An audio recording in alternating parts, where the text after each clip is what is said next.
Almost 2 weeks have passed since the Arjikar rape and murder case. The case has sent shockwaves throughout the entire country, with doctors and citizens taking to streets to protest against what happened on the night of August 9th, with a 31-year-old trainee doctor at Kolkata's Arjikar Medical College and Hospital, now demanding justice and the security and safety for the healthcare workers, especially women, is echoing everywhere.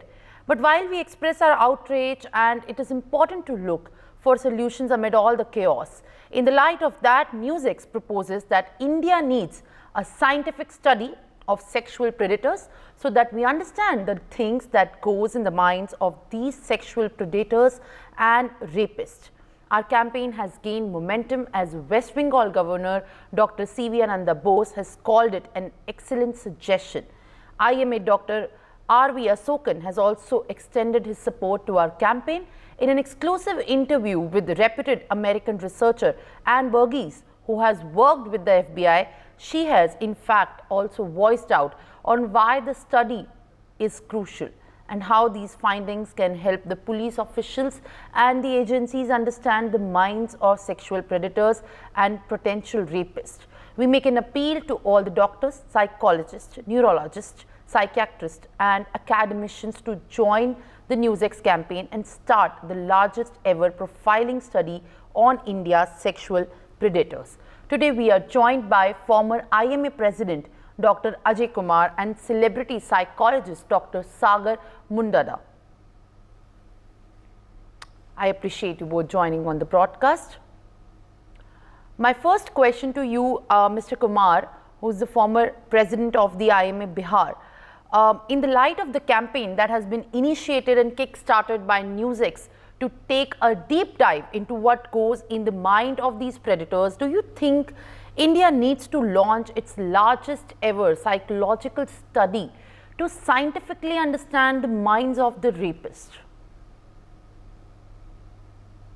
Not only rapists, but all the criminals, they must be evaluated psychologically. Crime will certainly come down, and but it is a fact that most of the psychological patients, psychiatric patients, are not criminals.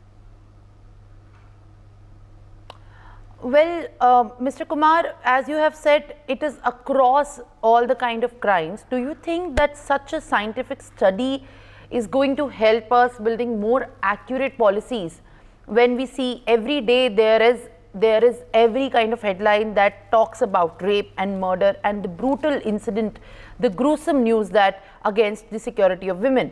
And there are, of course, then the accurate policies and laws to prevent rapes and sexual assaults in the long run.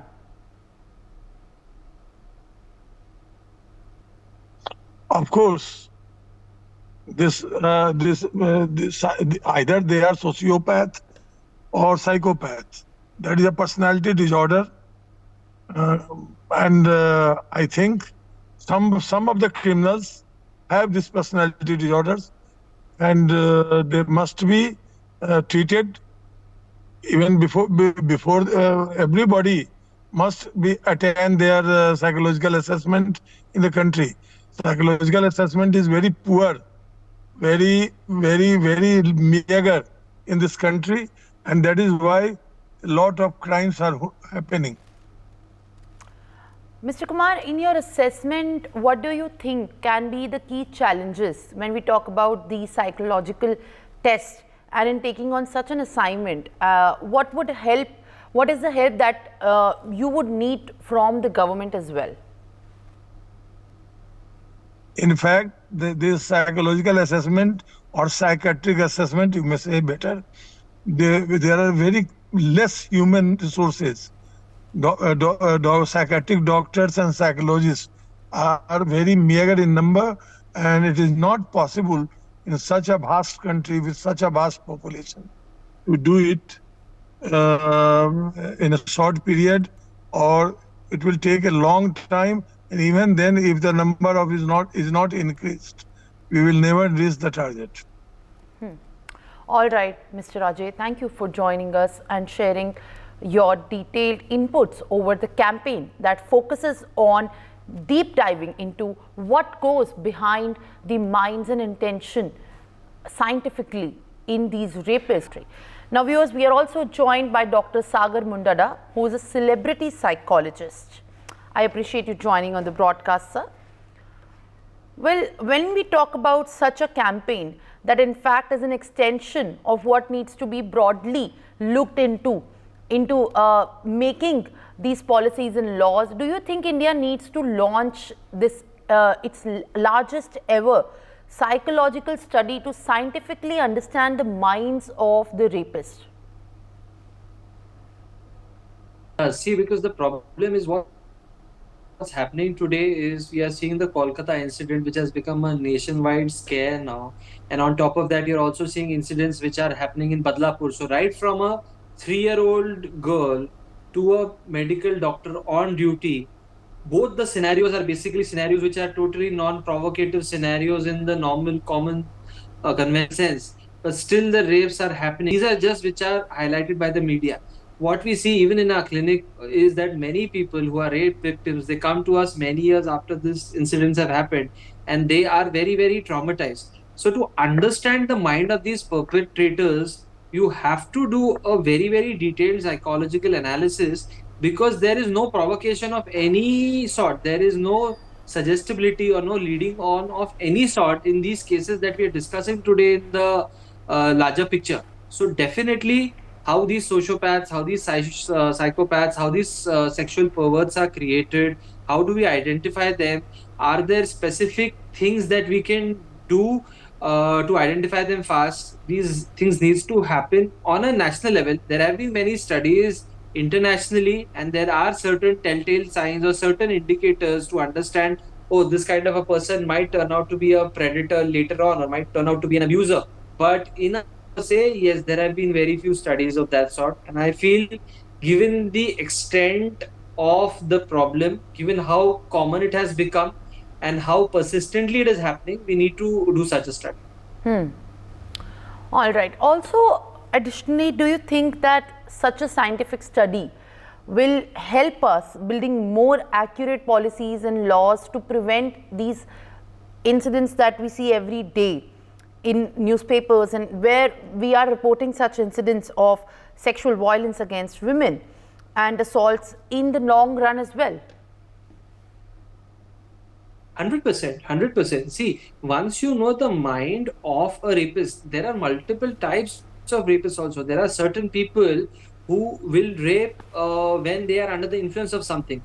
Then there are certain people who there are certain people who are born rapists. They are just antisocial elements for which you can't do anything, and the strict punishment under the law is the only solution for such people. Then there are many rapists who are created by the scenario around them, by the experiences that they have in their life.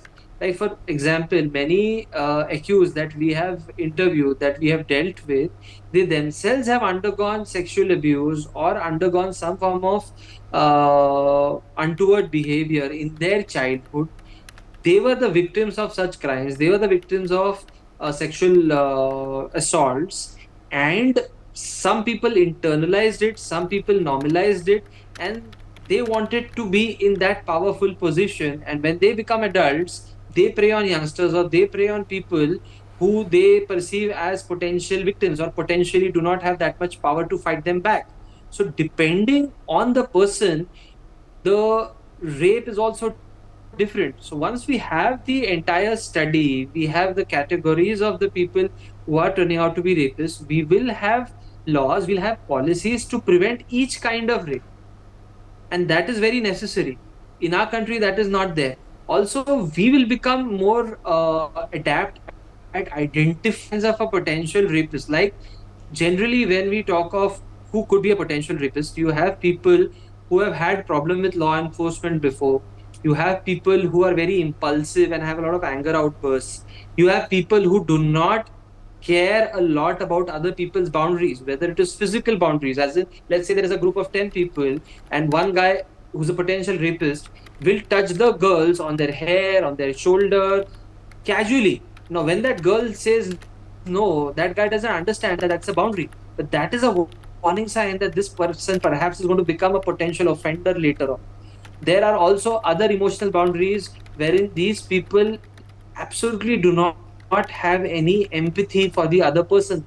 They are not able to think that the other person is not a mere object but a human being with her own emotions, her own thoughts, her own life.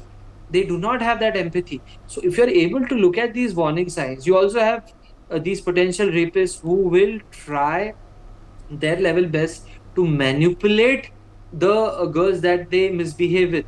They will gaslight the girls that they misbehave with. They will make the girls feel that it is their mistake that certain things are happening to them, that they were almost asking for it. So many rapists are unfortunately master manipulators. So once we know more about what are the telltale signs of these guys, the authorities, the police, the public in general, parents, girls, young females, small kids can be sensitized that if you see these signs in somebody, no matter how charming that person is, if he's crossing certain physical boundaries, if he's crossing certain emotional boundaries, let's say you have to reach back home by 10 p.m., that is a deadline set for you by your family. And if they're like, oh, why do you have to go back home so early? Are you a child? They use such manipulative tactics to question your boundaries. If you have been trained before that this could be a potential rapist, this could be a potential sign that that person is not as plain hearted as he seems, then you'll take action immediately. Otherwise, they'll use psychological tricks and they will use manipulation tactics to suck you in. So, of course, sensitization is very important, but for that, we need to know what exactly are we looking for. In your assessment, Sagar, what do you think can be the key challenges, in taking on such an assignment, and what help is essentially needed to implement this on a very basic level, to implement in the strategies from especially the government? See, first of all, it has to be a priority for the government, because whenever you have cases of rapes, or you have cases of molestation, you have cases of child sex abuse, by law, all of that has to be reported to the government. I myself have worked in a very, very big hospital, a government hospital in Mumbai, by JJ Hospital in my college days, and we used to get a lot of these medical legal cases. So by law, such cases, the accused and the victim, all of them are supposed to be taken to a government setup. So if the government doesn't make it a priority, then conducting such a large scale psychological analysis, the sample size will not be available. It's almost impossible for a set of motivated private individuals or institutions to do it unless and until the government has it on its priority list, because all of these people have to report to the government. Now, once they have to report to the government, if there is sensitization within the government that through the medical colleges, through the big hospitals, through the network that the government already has, we have to make it a point that we try and understand their mindset in an inquisitive way, so that we are going to be able to form a policy few years from now, then it will happen. Apart from that, what also needs to happen is that these people need to be looked at in a way that we need to learn more about this. One is we feel disgust when we look at them. But if we just feel disgust and that is the end of it, then we will not be able to think out of the box about what policies we can bring about and how we can do a scientific analysis of what are the mindsets of these people. So you require a lot of disgust, and there has to be a public outcry, and everybody, justifiably so, as is happening right now in the country, has to be disturbed by it. But at the same time, when we are doing the study, the specific part that you're talking of, it has to be done in a scientific, logical, outcome-based manner. It can't be just done based on emotions. Then we will not get long-term results. All right, we appreciate you speaking to us and giving your time on this very important issue that NewsX has raised. For more such videos, subscribe to the NewsX YouTube channel, hit the bell icon.